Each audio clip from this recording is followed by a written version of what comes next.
Hi everyone, Grzegorz Baran here. I've recently wrapped up some in-depth research to discover the whitest and the blackest values every CG material or texture artist should respect when setting albedo values for PBR materials. This led to two lengthy videos documenting the process, the search for the whitest white and the search for the blackest black. While I aimed for concise and easy to follow videos, each turned into 1 hour deep dive, likely only attracting the most dedicated materials nerds. But I didn't want to cut any corners and cover the topic as comprehensively as possible. Feel free to check them out if you want to learn more about light absorption, color appearance dependencies, OBA, or even the difference between setting black and white objects on fire. Now I'm here with a shorter and more human-friendly conclusion. So, what's the darkest or the brightest value we should be setting? No surface in nature is ever 100% black or 100% white, and we need to reflect this in our PBR materials creation and color calibration process for accurate and consistent light response. Therefore, when creating PBR materials, we should never set any to pure black or pure white. So, what's the luminance value that substances should never reach?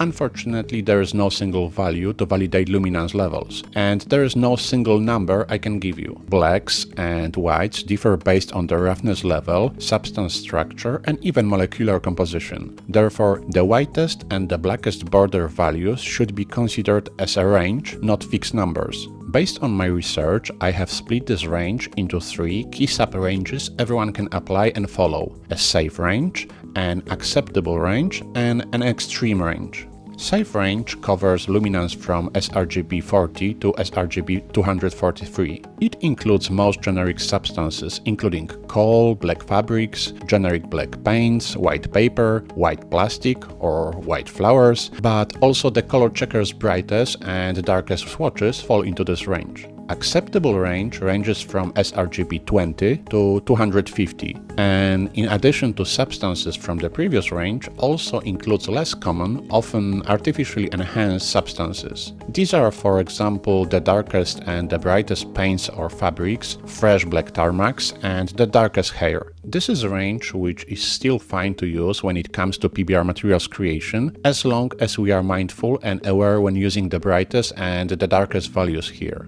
Extreme range starts at sRGB 3 and ends at sRGB 254. It includes all substances from the previous ranges, but also additionally unique, extremely bright or extremely dark substances like Spectralon, Gore DRP, or the whitest 2.0 paint from Culture Hustle. While still physically possible, I would recommend staying away from it and using this range sparingly and only for mimicking these specific substances. In conclusion, never use pure black or pure white when setting albedo for any PBR materials. Aim for physical accuracy and consistency by referencing physically measured substance values. As long as all materials we create are consistent and stay within the physically correct range, we should never have any problem with anything being not white or not black enough in our CG scenes.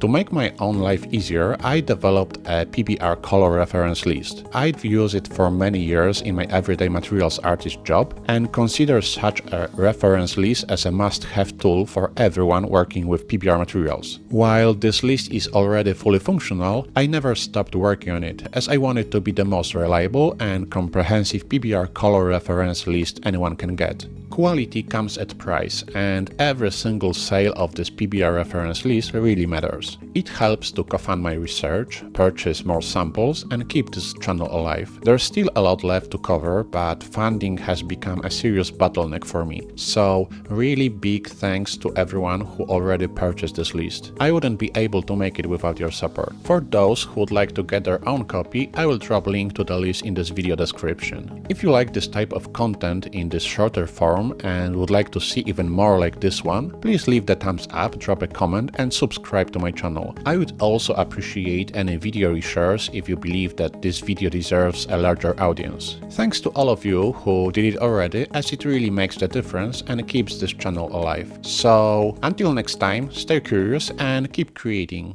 Bye!